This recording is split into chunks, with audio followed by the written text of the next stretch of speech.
What are you at? It's Paul from Wicked Acorn. I'm out of practice. It's a unscheduled live stream, and it's this day in history because I was going to make a video about this day in history, and I just don't have time to do it today. So I said, well, I'll just live stream this story today because I don't have time. I'm so busy with making things for the upcoming Sale Makers Market, which is Sunday, this coming Sunday, the 21st of December. And this day in history we've talked about before. My antlers keep hitting off this thing up here, which you can't see. Um, this day in history is something we talked about here before. It was, I just got this new setup here, and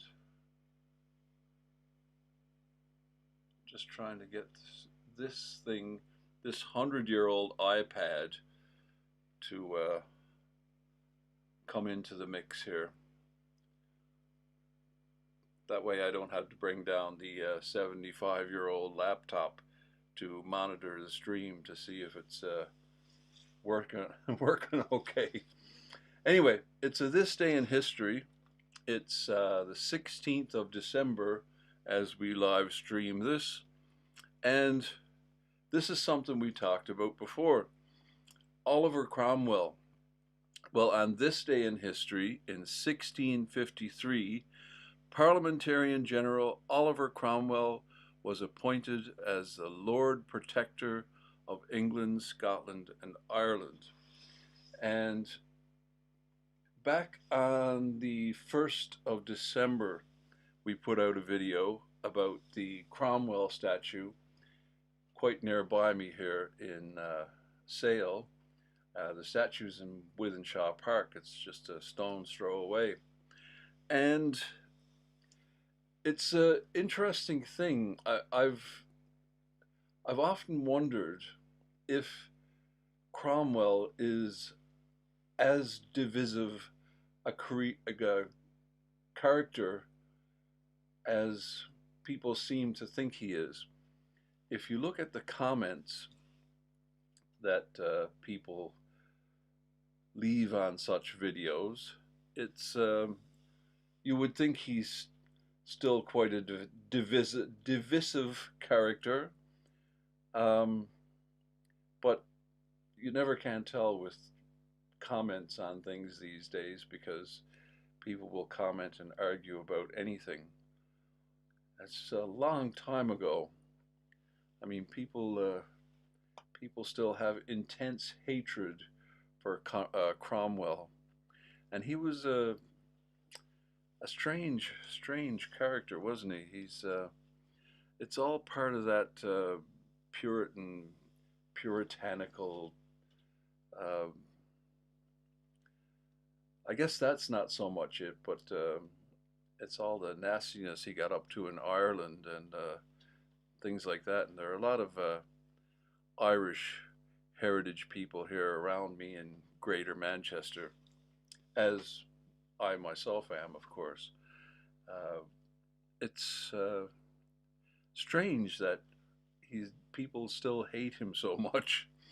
It's so long ago that people would have such intense hatred for somebody so long ago.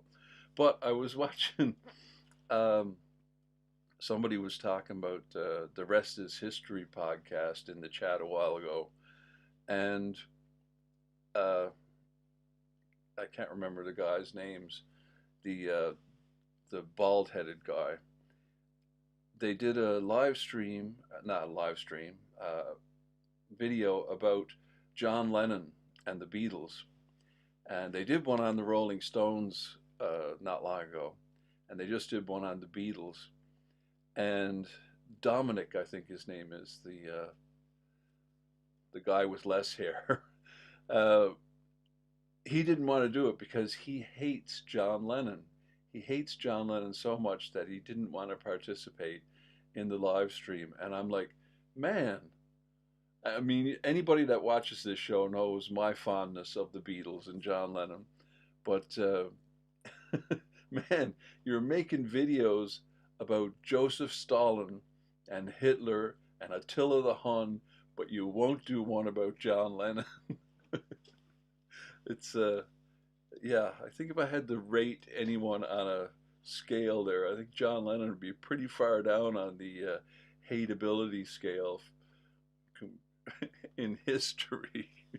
Stalin, Hitler, I don't know.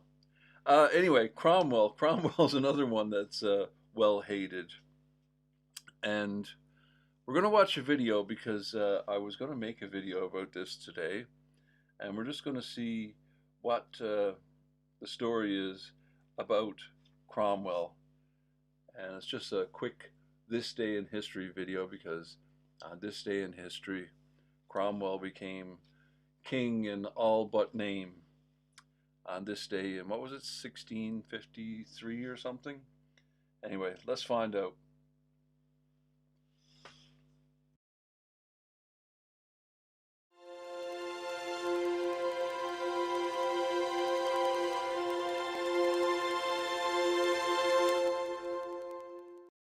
Every day, thousands of people walk past the statue of Oliver Cromwell at the Houses of Parliament. He stands on a plinth, his head slightly bowed so that his gaze meets that of sightseers standing on the pavement. One hand. So this reminds me, the Cromwell statue in Wythenshawe Park was the first statue of Cromwell in the country. Believe it or not, it was first outside the cathedral there in Manchester, and it was the first one in the country, and it was pretty contentious, the erecting of the statue to Cromwell. Apparently, the story goes Queen Victoria didn't want to come to the opening of the new Manchester Town Hall because of the statue newly erected outside the town hall. And the story goes she wanted it removed or she wouldn't come, and they didn't, so she didn't. She wasn't at the opening of the new town hall. So goes the story. But my antlers keep hitting this thing up here. It's really annoying. I think I'm going to take these off. Um, but seeing this statue outside the Houses of Parliament reminded me of the statue of Abraham Lincoln in Lincoln Square in Manchester. And that statue was rejected. It was originally intended to go outside the Houses of Parliament, but they didn't like it. They didn't like the statue. It was dubbed the stomachache statue because the pose he's in. And that was one of Cromwell's sayings was a guy was doing a painting of him, and he said, I want it done, warts and all, which is the title of this video, I think. Um, so that's a Cromwell quote, warts and all. And that's what the Abraham Lincoln statue was. The guy who made the statue, I can't remember his name now, Bernard or something. Anyway, it's in the video, the Abraham Lincoln video. Um, it was a warts and all statue of Abraham Lincoln that this guy made. And the people responsible for putting statues in front of Parliament didn't like it, so it remained homeless for many years. I think it was 1914, so somewhere around there, 1912. I think it was commissioned to celebrate the 100th anniversary of the War of 1812. So maybe 1912, it was commissioned, and it remained homeless throughout the war and was rejected by Parliament to put outside the Houses of Parliament, and it remained homeless throughout the war, and eventually Manchester adopted the statue, and it lived in several places. Anyway, all that information's in the video about Abraham Lincoln. This is a video about Oliver Cromwell. On a sword, and the other is holding a Bible. The statue, by Hamo Thornycroft, has been there for 120 years and was unveiled in 1899 with no crowd in attendance and with no fuss. But controversy had raged for years previously over whether such a statue in such a place was appropriate. So why is Oliver here? Cromwell was a minor landowner and farmer who first sat in Parliament in 1628 as MP for Huntingdon, his hometown. He was active in support of Puritanism, the movement for making the English church more Protestant and Bible-based and less ceremonial. Beyond that, he was unremarkable in his early career. However, in 1640, he was shrewdly selected by the Puritan townspeople. I looked at this scan through this video earlier before I put it on, and it always amazes me at how many places there are in this country. And this is an old map, and I don't know if this is from Cromwell's time in the 1600s, but it very well could be. I mean, there's a town everywhere. There's a town in this country. If that was a map of Canada, there would be one in a geographic area that big. There would be one town, if that. Cambridge as someone who would pursue their interests vigorously at Westminster. When Parliament assembled in November that year, he immediately became noted among those opposed to the range of policies pursued by the government of the King, Charles I. In the first 2 years of this Parliament, soon to be known as the Long Parliament, Cromwell was a great networker and active in the work of opposing the King's policies. He was not within the immediate circle of the opposition leader, John Pym, but was gaining a reputation as an advocate for individuals and groups that considered themselves victims of government oppression, especially religious oppression. Cromwell's position was transformed in August 1642 by the outbreak of the civil war between the King and Parliament. Well, that bloop sound is back again. Where did that come from? Where does that sound come from? What was that about religious oppression? Because we're talking the same people, the same time as the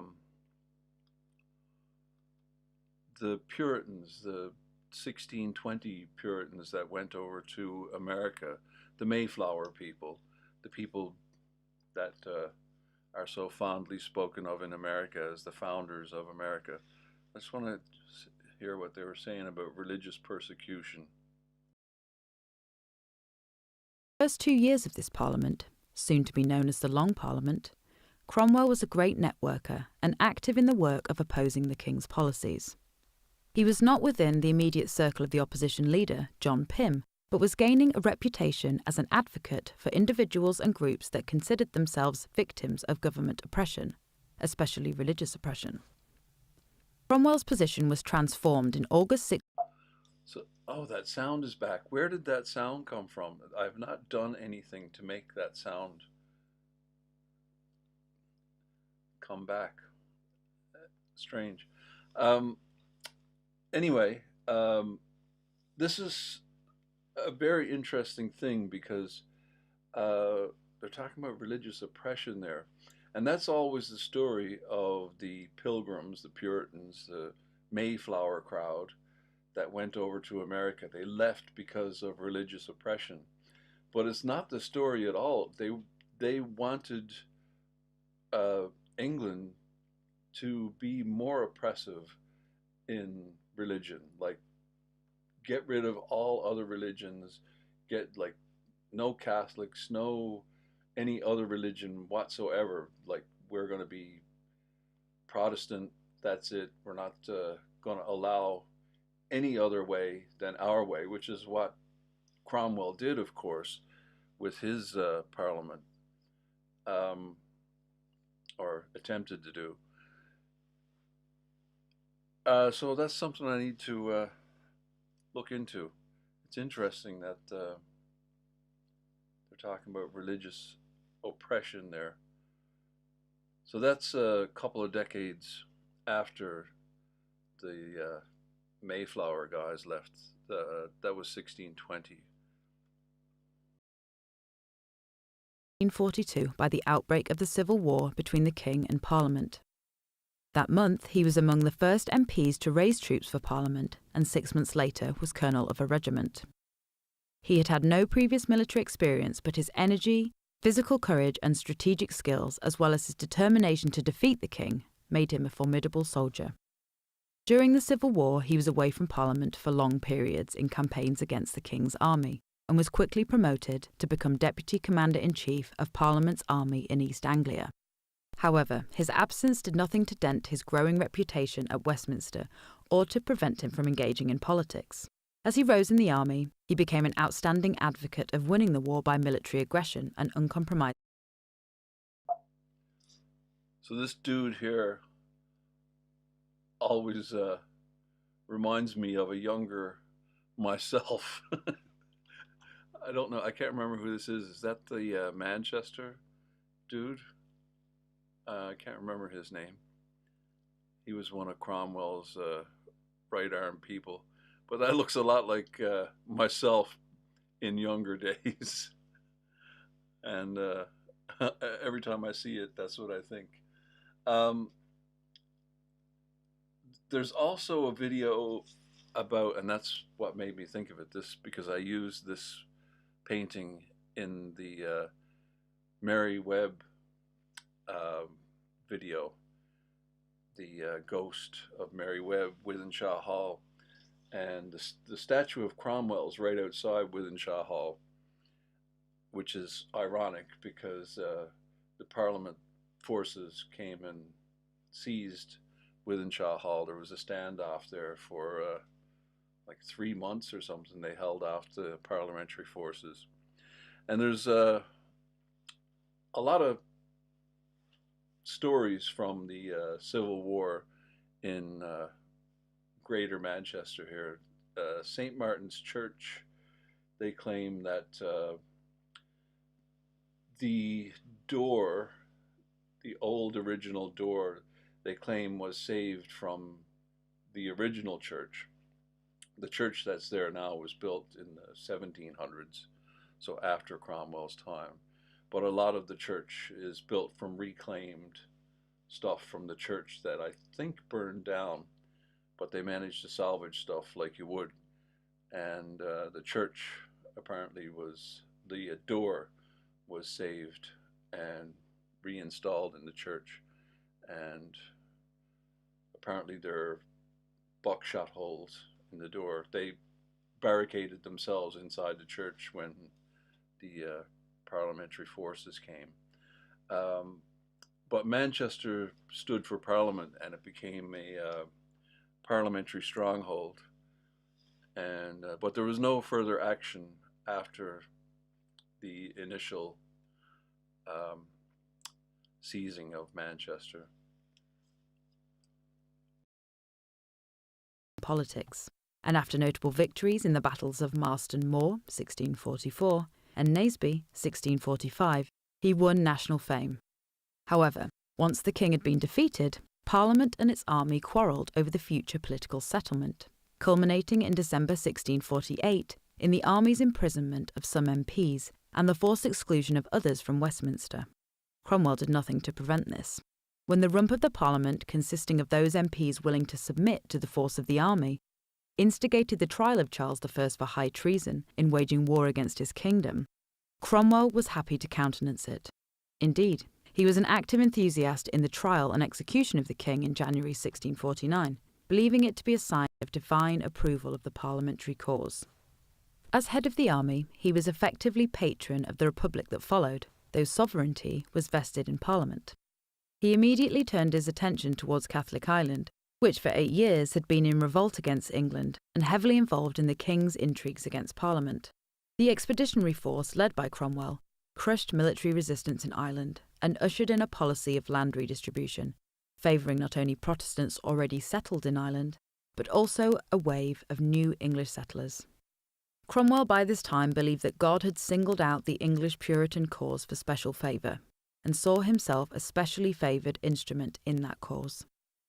Friction between Cromwell and Parliament had long been apparent, and when after 4 years the programme of reform in Parliament ground to a halt, I think that statue is in his hometown. Can't remember. They showed it at the beginning there. Cromwell intervened angrily to dissolve it, using soldiers to do so. He did not rule as a dictator, however. Within a short time, he summoned an assembly dominated by men connected with Puritan churches and the army, intended to deliver on a programme of radical reform motivated by Cromwell's brand of religious zeal. When the assembly met, it adopted the title Parliament to describe itself, but it was no more successful than its predecessor. In December 1653, a disappointed Cromwell accepted the request of a majority of members that it should be dissolved. This ushered the way for a written constitution, the only time England has had one, in which Cromwell became Lord Protector, ruling. So, of course, that's what we're observing today. It's December 16th that he became Lord Protector of England, Ireland, and Scotland. And it's something I have to look into. I don't know a lot about that period of history. I know bits and pieces of that history, but I don't understand the uh, the intense hatred for Cromwell. Um, the Irish thing makes sense, but other than that, the intense hatred for him. Uh, Hello, Astrax. I don't have a dog in this fight over Cromwell.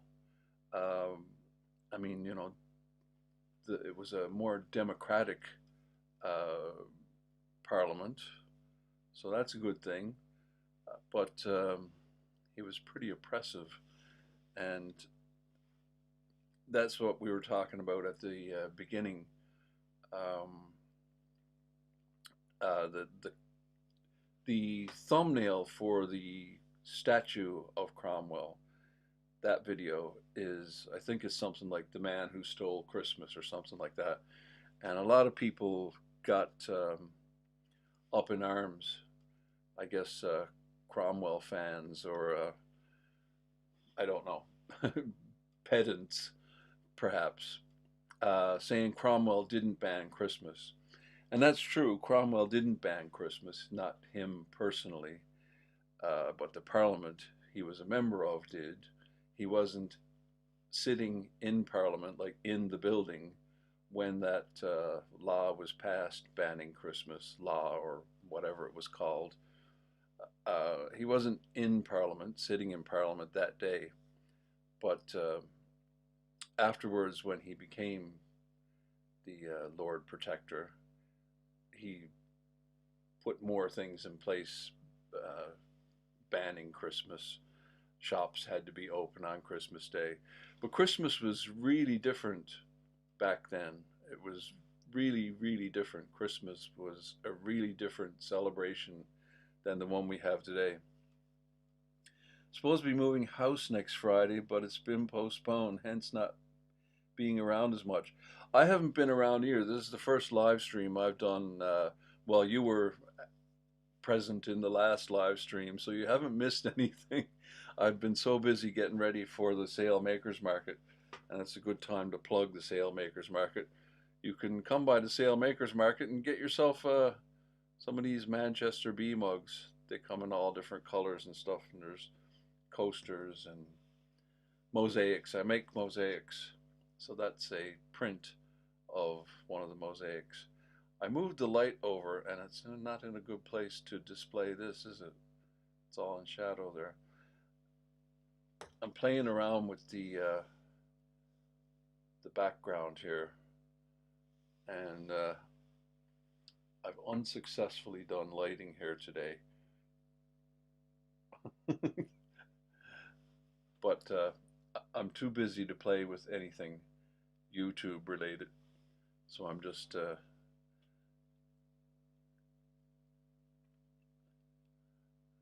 good. Pretty good to see you there. Um, yeah, so I've forgotten what I was talking about. Cromwell, he yeah, he did a lot to enforce the ban on Christmas. But as I was saying, Christmas was really different in the 1600s than the Christmas we have today. And I think I'm going to do a video about Father Christmas coming up soon. The interesting thing about Father Christmas and Santa Claus. Recently, I learned that Father Christmas and Santa Claus, like today, Father Christmas and Santa Claus are one and the same. It's just like, it's Santa changes his suit in the sleigh on his way to England. He changes his suit and gets out his British passport. Uh, but that wasn't the case originally. Originally, Santa Claus, I always thought that Father Christmas and Santa Claus were the same thing, just a different name for the same thing, and that's not the origin story at all. Uh, Santa Claus is based on Saint Nicholas, the real guy, Saint Nicholas in the third century in what's now Turkey, and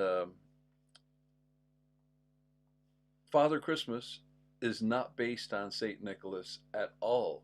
He has no connection with Saint Nicholas.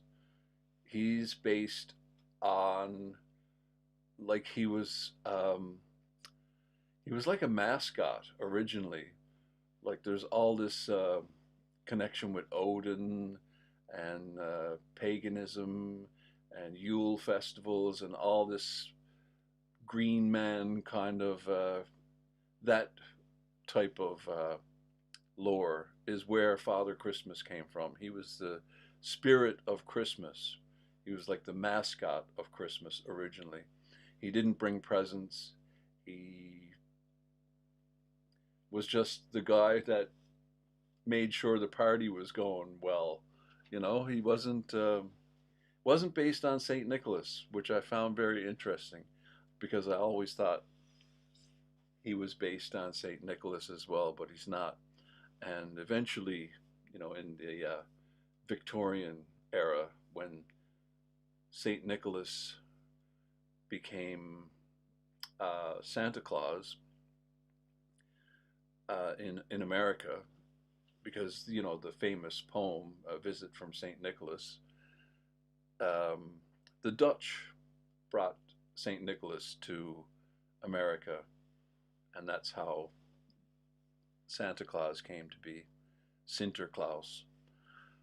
And yeah, it's a really, really interesting story how Santa Claus came about. And now, of course, the two are one nowadays, since Victorian times. Santa Claus and Father Christmas are one and the same. So I always found that interesting, and that has nothing to do whatsoever with Oliver Cromwell. But that's the way we roll around here. Parliaments regularly summoned. These parliaments were not successful. One was closed, having passed no legislation. Another was purged of dissident elements before it met. But when Cromwell died in September 1658, the principle of a Lord Protector working with Parliament remained intact. When monarchy was swept back to power in 1660, it was through the inadequacies of his immediate successors more than because of the defects of his written constitution. It took nearly 200 years before Cromwell's reputation was restored, and even then, in the second half of the 19th century, it was the strength of Protestant nonconformity and liberalism in politics that account for his rehabilitation. For the powerful political lobby of nonconformists and liberals, Cromwell was our chief of men, to use John Milton's phrase. But for conservatives and other royalists, Cromwell was still... Asterix is saying his red robes were a Coca-Cola invention. That's not quite true. He had red before Coca-Cola. And Father Christmas, we'll get to Santa Claus in a second, But Father Christmas never had a color associated with his garb. He had every color under the sun. You look at old paintings of Father Christmas, and he has every color under the sun: yellow, red, blue, green, uh, many different colors for his robe. He was really popularized by Dickens, and that's part of this whole Christmas concert thing I wanted to do. Um, Dickens is responsible for a lot of how we celebrate Christmas, and Victoria is responsible for a lot of how we celebrate Christmas as well. But the red Santa Claus existed before Coca Cola, but Coca Cola really took advantage of it, and they popularized it, because you got to remember, back at that time, that's when Santa Claus first became a popular character, was back in that Coca-Cola time. So Coca-Cola took advantage of it and used him for their marketing. And it was you would think it was a Christmas marketing ploy, the Coca-Cola Santa Claus, but it wasn't. It was like a summertime thing. They were trying to sell Coke in the summer, and yeah, that's how Santa Claus came into the advertising of it. But the Coca-Cola thing came after. I know it's a popular myth that that I believed myself, that Coca-Cola um, instituted the red Santa suit, but he was red before Coca-Cola. It's all at the same time. Coca-Cola, it all happened at the same time, but Coca-Cola's afterwards, slightly afterwards. He was red before. Hated Kingkiller. There was also a vocal and significant Irish nationalist lobby at Westminster, who could never forgive and forget Cromwell's brutal repression and its permanently divisive aftermath. Political objections to the statue were never overcome. Plans by the Liberal government led by Lord Rosebery to pay for Thornycroft's statue were voted down, and it was largely funded by Rosebery himself. Cromwell's parliamentary legacy is very mixed. He was both a maker and a breaker of parliaments, and today people are just as likely to point to his brisk way with parliaments as his record for religious freedom. His statue reminds us of the complexity of great political figures and their posthumous reputations.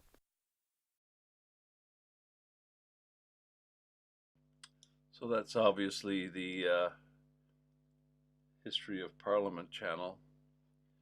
We'll give them a like, and hopefully you give this video a like and a subscribe and all that. Well, the information I've just given you came from the internet, so yes, what we say is true.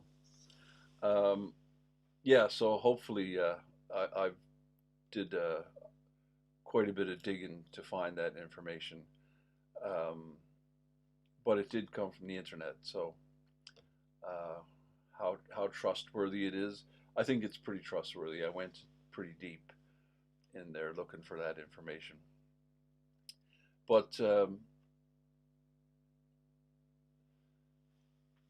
that's about all I have to say about that. I just wanted to hello, The Last Supper. Love your channel, mate. Thank you. Um, yeah, it's something I have to look into. I have to look into the history of that period of time, because I don't know a lot about that Civil War period. I know bits and pieces, more localized stories of that time, and not the big story. I don't know the big story of. I remember watching the Cromwell movie. What's his name? Richard Harris left the cake out in the rain.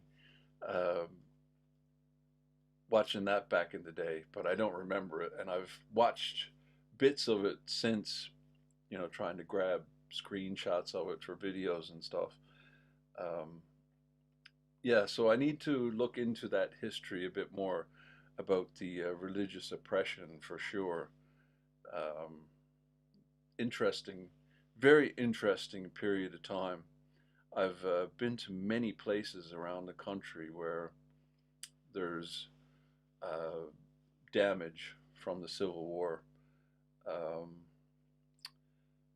what was the one that showed up the other night, which I completely forgot about? The One of the castles in Wales. Can't remember the name of it. Um, anyway, that was basically destroyed by Parliament, and it's one of the Shakespeare castles.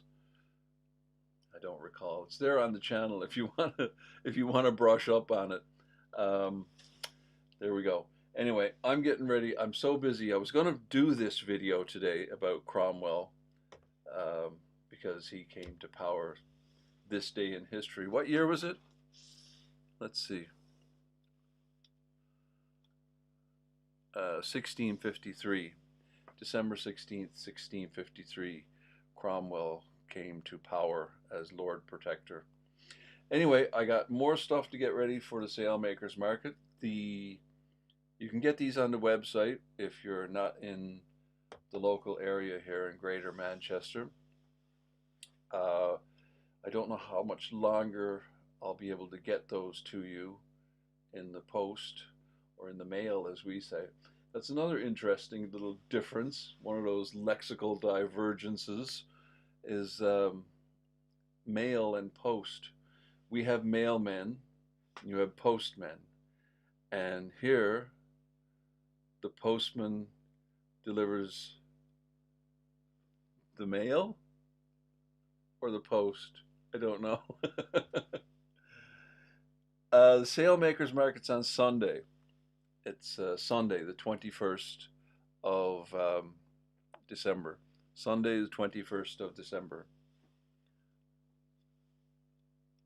So, let me just check that.